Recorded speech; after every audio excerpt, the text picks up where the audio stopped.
Gopi Janabalaba Prabhu's reminding us about how Shrinivas, Narottam and Shamananda, they were the top students in Jiva Goswami's school in Vrindavan.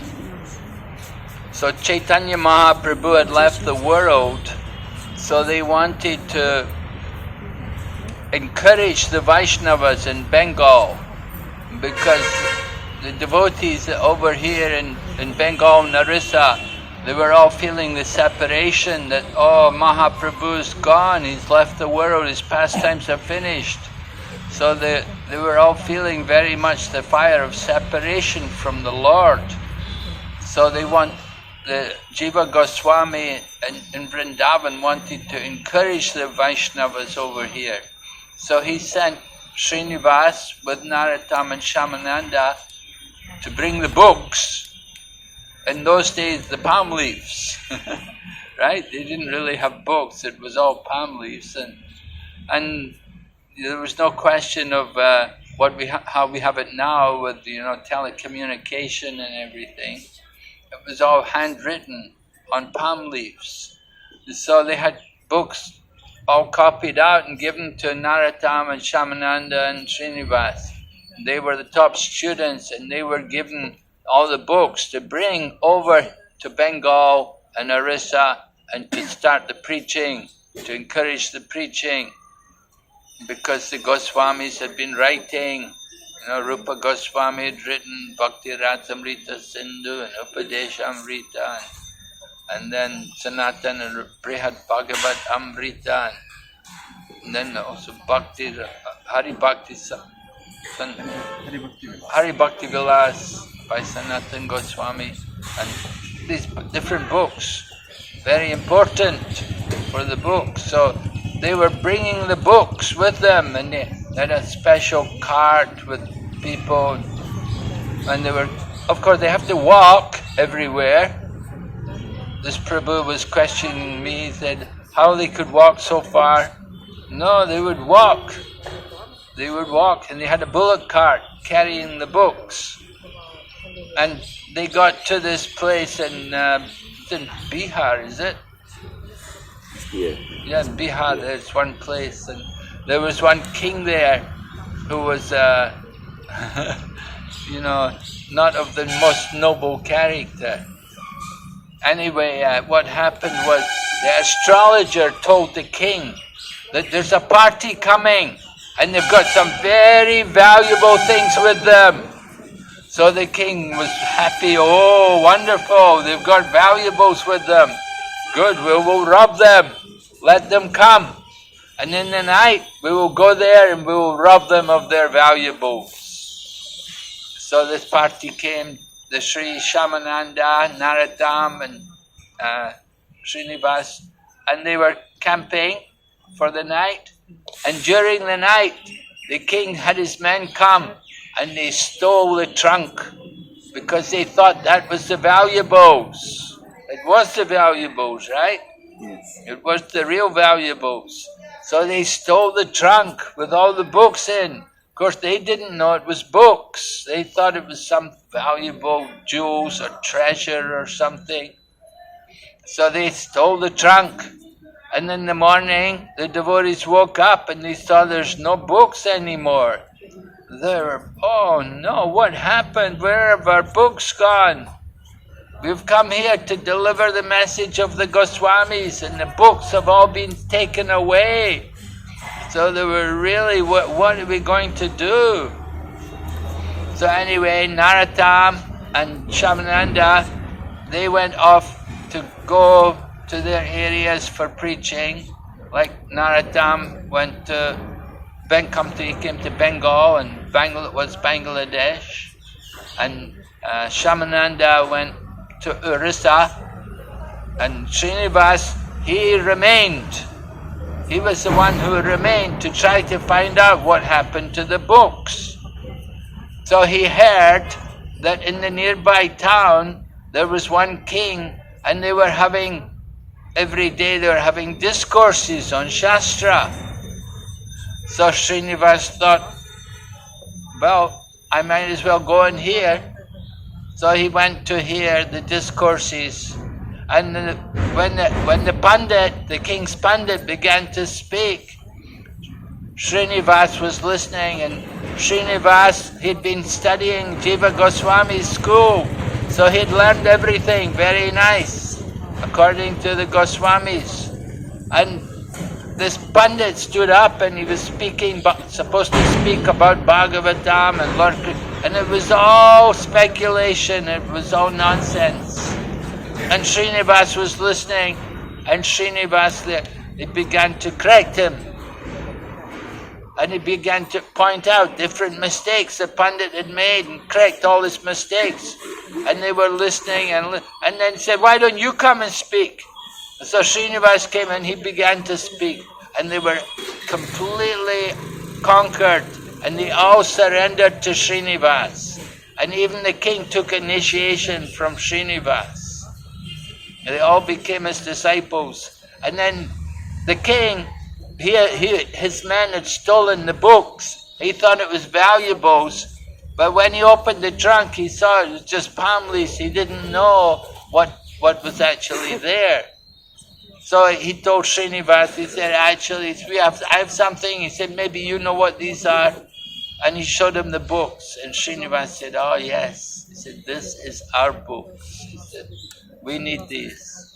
So Shrinivas, he got the books back, and he made that king a devotee. And when that king became a devotee, they made many temples in the kingdom, because the king had become a devotee. So he helped them to preach and to establish Krishna consciousness in that kingdom. So in this way, Shrinivas was a very powerful preacher, did wonderful service. Actually, the three of them, Narottam and Shamananda and Shrinivas, they were all very, very expert musicians. And they could sing very wonderful. Their kirtans were just unbelievable. You know, the three of them were all very expert in that they could perform wonderful kirtan. And so when they would chant the holy name, people would all be completely overwhelmed, and they would all be very, very much appreciative, and they'd surrender to the devotee. They become devotees. So, just like Prabhupada, when Prabhupada sent Shamsundar, Mukunda and Guru Das with their wives, when he sent them to England, they used to have kirtan with Prabhupada. Prabhupada would train them a little bit in kirtan. Of course, Mukunda, he was a musician. He was a pianist. And Yamuna, she was also a vocalist. And like that. They had some experience, had some talent. Anyway, Prabhupada trained them to do kirtan. And then when they went there, when they did go to England, when they started having kirtan, and they would be like a pop group. They would be like a pop group. In those days, in the 1960s and early 70s, they were like a pop group, you know, and they would be on the pop concerts. They would have big name groups like, you know, the Pink Floyd and these different people, you know, different pop, and they would, the Radha Krishna temple, you know, and they would come on, and of course they'd dress in their dhotis and saris, and they had sitar, and they had saroja, what's it called? Saroj, yeah, the saroj, the different Indian instruments, you know, and so people were like, oh, they loved it, you know, they really liked it. They always cheered the devotees. They get some other musician come, you know, he'd be stoned, he'd be drugged, you know, and he'd come, they'd boo him, you know, and the devotees would come, and then the devotees would sing, people would all cheer and appreciate. So Narottam, Shrinivas and Shamananda, they were great musicians. They were wonderful kirtaneers, and they did so much preaching. I made so many devotees. So Shrinivas was here, this was his place. They liked to used to meditate. They would go into trance. They could sit, just like we heard just now how Shrinivas was meditating, and they go into Krishna's pastimes. So they were very advanced devotees. And his daughter Hemalata Thakurani, from her childhood she was very special. At one point they saw her with 4 arms. At one point, she was a very, very special child. She became a spiritual master. She initiated people. She was a very, very special soul. Her father was Shrinivas, Shrinivas Acharya. So very special family to be born in from the semen of a great devotee like Shrinivas. Narottam, he never married. Shyamananda never married. Shrinivas, he had 2 wives. His disciples wanted him to marry. They thought it would be better, be safer for him. So those are some things about Shrinivas. The man told us this neem tree here, that Shrinivas used to take a twig from the neem tree and use it for a toothbrush. So that's the same tree still there. And at one point a branch broke off and they planted the branch and another tree is grown there.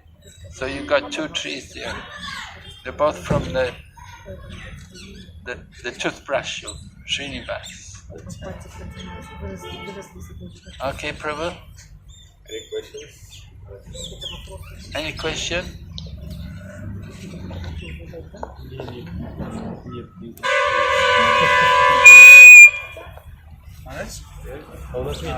This Shrinivas Acharya, Shamanand Pandit and Narottam Das Thakur, they are contemporaries, right? But here Maharaj said Ramchandra is the disciple of Shrinivas Acharya. And Narottam Das Thakur is praying for his master, Ramchandra.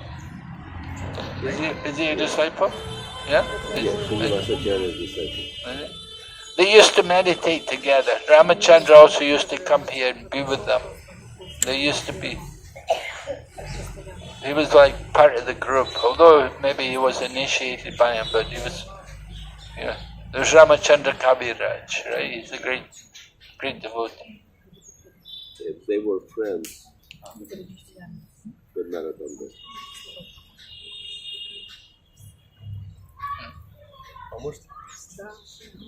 Hare Krishna, Guru Maharaj, please accept my humble obeisances, all glory to our Father.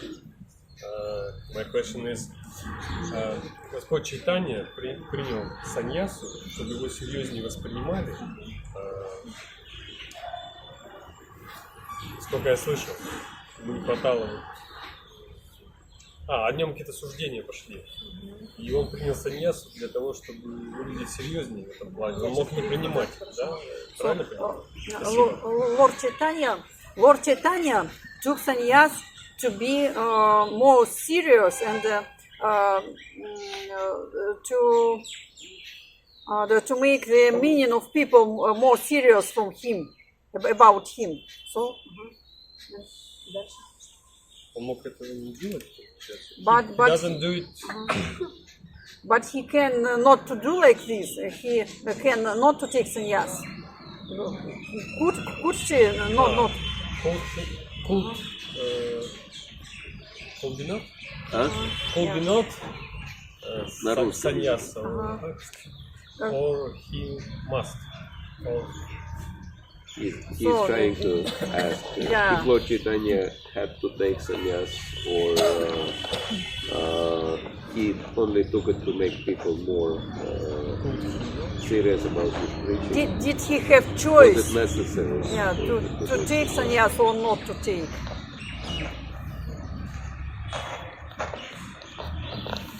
Yes, it was necessary. It's described like that in the Shastras also. There's a verse like that describing his appearance from Vishnu Sahasranam that describes how the Lord would come, and in early life he'd be in householder life, and then later in life he would renounce. So Chaitanya Mahaprabhu comes to teach us detachment from the material world, vairagya and vidya, transcendental knowledge. So he has to show the example by detachment. You renounce. So, Gurudev, it was necessary, yes, to take sannyas with him. Yes.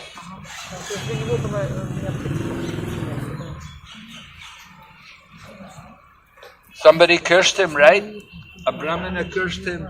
That you will never enjoy material life. So Mahaprabhu thought, you want that curse? You will never enjoy material life. Would you like to be cursed like that? Yes? No? No answer. It says anyone who will hear this will never suffer from political curses.